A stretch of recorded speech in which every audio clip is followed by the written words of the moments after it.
Hello. Hello, hello, hello, hello, Hello, hello. hello. Lovely. Are we live? If we're live, put hashtag live below and let us know where you are dialing in from. So I've got a very special guest today. Her name is Latha. Latha, how long have I known you? Is it 2020? Since 2022? 2022? 2021, yes, 2022 2021. was the first time I You came on EFT training probably August or December. My first online training. first online training. I think EFT 1 and 2 you did it in February of 22, but I met you on a masterclass in end of 21. December, It's the been a December one. Oh, yes, no, wow. yes. Gosh, what a long journey it's been that we've been together. So 22, 23, 24, 25, 26. Well, 5 years, Letta. Yes. 5 years. Isn't that It's been a amazing? long And time together. long time. Yeah. And you started your journey with EFT. And of course, you're a certified practitioner. And you're also a certified practitioner of ICM, Inner Child Matrix. And you went on to do breakthrough coaching with hypnosis and NLP. And you also did limitless living and soul to soul in terms of, having your own kind of entrepreneurial vertical. And Yes. then you ended up doing energy flow, well, somatic nervous system regulation work. And you completed your practitioner. And wow, what I love about you, Lata, is you hold spaces or you know, create containers for people to be themselves, to be heard very deeply. You also have a very unique skill of listening, where when you're giving a session, I've never seen you do anything else other than the session. And you're Yes. there, yeah, you're present, you're listening, you're taking it in. And your approach tends to always be at the root cause level. Yeah, does that seem fair? Yeah. Yeah, you Yes. listen Yes. deeply and then you'll play back, you'll recap, or you'll ask a question that helps that person cut through all that's going on the surface and to be able to kind of get to what's really underpinning it. And of course, you use questioning skills with energy flow, even though it's somatic work, because sometimes if someone, say, presents with a gut issue, we don't know if that's a liver issue or a gallbladder issue or a small intestine or a large intestine or a bladder issue. And like the questions kind of give clues, or the parts of the body that feel to have some kind of reaction give some clues as to, what direction does it need to go in. And I love how you hold that space, but you also give people the room to kind of just do the breathing, do the humming. And I notice with you in particular, you seem to attract clients who have an emotional load. Yeah, does that seem fair? Yes, And that is true. they're so filled up with the emotion. Like when they get you, they're like, whoa, like it's like, oh, just like there's like this vomit of emotion that happens, which is so beautiful that you're able to create the space where they can empty their cup. They say fill your cup up. But actually, sometimes we need to empty our cup because the cup is so full that it's Yes. just overflowing with all this emotion that you're not able, it's too much, I can't cope. Or that overflowing emotion gets sort of put a tap and a lock on it and it gets stored away somewhere. And I love how you allow people to open the lock to either what's got stored or to kind of release what's very present for them here. So, Latha, I'm delighted. Many, many, many congratulations. How are you feeling? I am feeling really, really, really good about finishing the certification because truth be told, this was one of the easiest ones on your list of certifications that you provide, Ragana.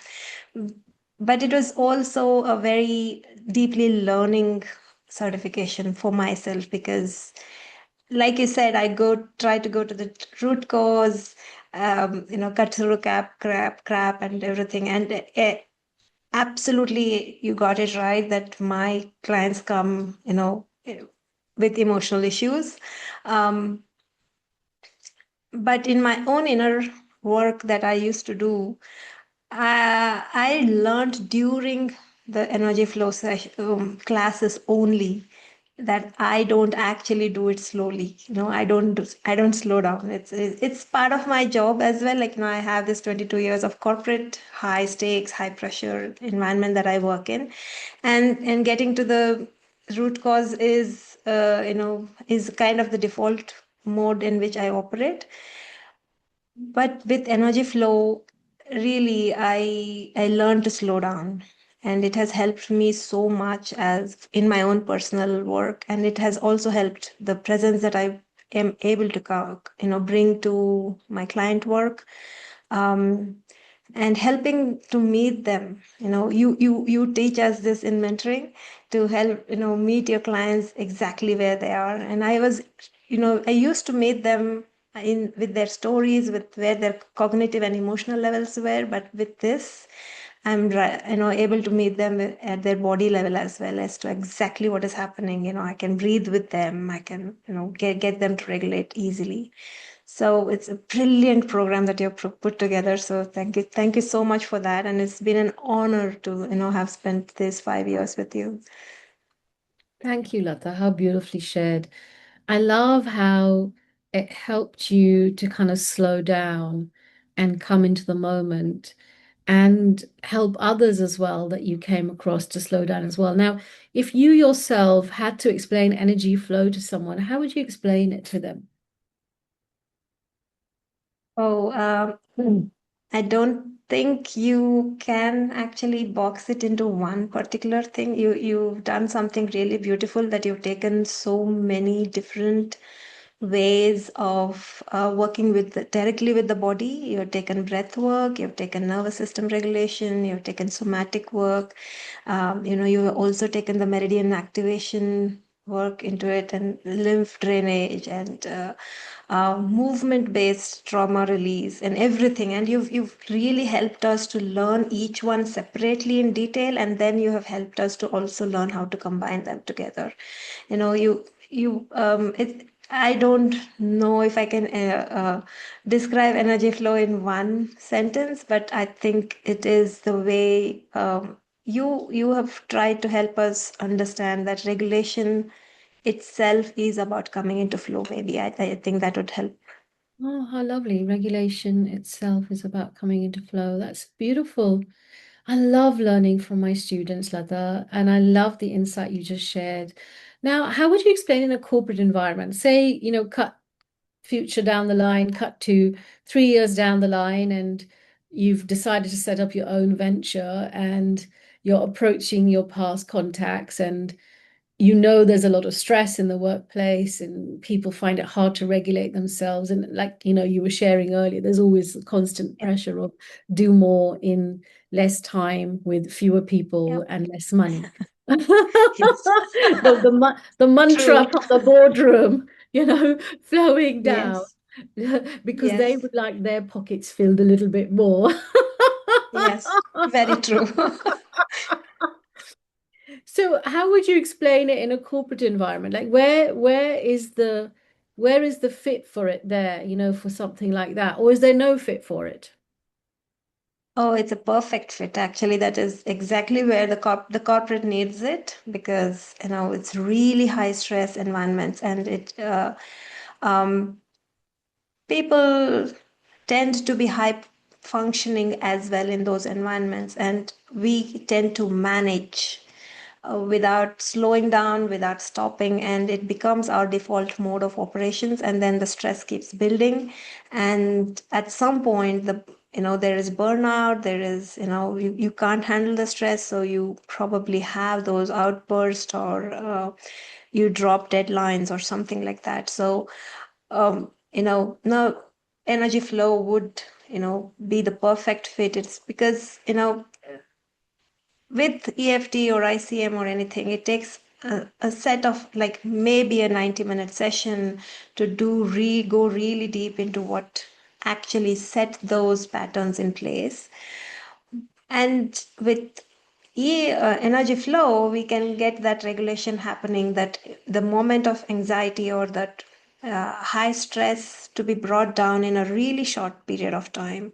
The exercises are really simple and they're really soft and help us to actually be, come back to the present moment so easily. Within 10-15 minutes, you're right there back, and you can continue to work. So I think it's a perfect fit. I do see it Yeah, I in think in that's working very so well in corporate. powerful what you've shared, because if you're an employee that has multiple priorities, which is the norm these days, and then you just feel you've got a handle on your top three priorities, another 100 get sort of lands on your desk, and without sometimes maybe the clarity of what's most important and least important, and that poor employee's trying to navigate the decision themselves as to what's the least and the most important, and they kind of innocently go about their day, and then the next day they're in the meeting with their boss and in super leaders, whatever they're called. And then, where's this thing completed? You're like, well, it's not done because I didn't know you wanted it today. I just got it dumped on my plate. And then also in a matrix structure, there's people who have multiple stakeholders and multiple project leaders, multiple bosses. And so then there's competing priorities between different stakeholders as well. And so if Uh, they were just to be able to pause and take a breath. yeah. But I feel more importantly, like, there's a book I'm currently writing, Latha, and the book is called Managing Your Manager or Okay. Leading Your Leader, you know, because the Mhm. whole concept is the manager and the leader leads the team. But the Yeah. manager and the leader may not have everything figured out. Oh. They may not be good at communication, they may not be good at vision setting, they may not be good at prioritization, they may get triggered, they may get angry with their team members, they may get short-tempered, and so they're equally as human. And the employee can grumble about it and complain about it and expect this person in this high authority position to do a really good at leadership and management, but actually they may not be equipped to be able to do that. And so this whole concept of managing the manager or leading the leader, which is, as an employee, how do you manage your manager? How do you lead your leader? Where, you initiate that conversation and you step into your own assertiveness versus assumption. But sometimes it's hard to be able to step into one's assertiveness and have the conversation and get the information, the prioritization, because there's a whole history of trauma that's got stored in the body where, as a 5-year-old child, I was so confused. My dad asked me to do 5 things all at once, and I didn't know which one to do. So I went to my dad innocently and said, Papa, I don't understand. Can you help me? And Papa shouted at me as if I was stupid or something. And that trauma got stored in my body, even though I've moved on from that memory and I have a healthy relationship with my father today. And Yeah. if they can just to have a means just to take a breath and self-regulate, they're able to step into their place of managing the manager or leading the leader. And it kind of switches, it turns the tables round versus having all Yes. this pressure on the managers all the time to lead their teams, but instead empowering the team members to learn how to lead the manager creates a supportive environment. So I love how you shared that. So Letta, in closing, would you like to share any wisdom with us or any advice or? Oh, the one thing that I personally do for myself is to do the soothing for myself at any given moment. Um, Remember to breathe. That's what I tell. You know, I hope it's okay to share a really quick anecdote. My interns, I was leading two interns this past 6 months, and my interns were to present to really big crowd at the end of their internship. It was a showcase, and they were freaking out. And I kept saying, I trust you. You've done the work. It's all good and everything. And it didn't help. And I said to them, just don't forget to breathe. So I think that's the one that I would say. It helps to take a pause. Whether you're presenting, whether you're in the middle of cooking, you're in the middle of your day, or you're in the middle of an actual panic attack, taking a breath helps. So that's my pearl of wisdom, I think. Just don't forget to breathe. Yeah, that's beautiful. Take a pause, take a breath.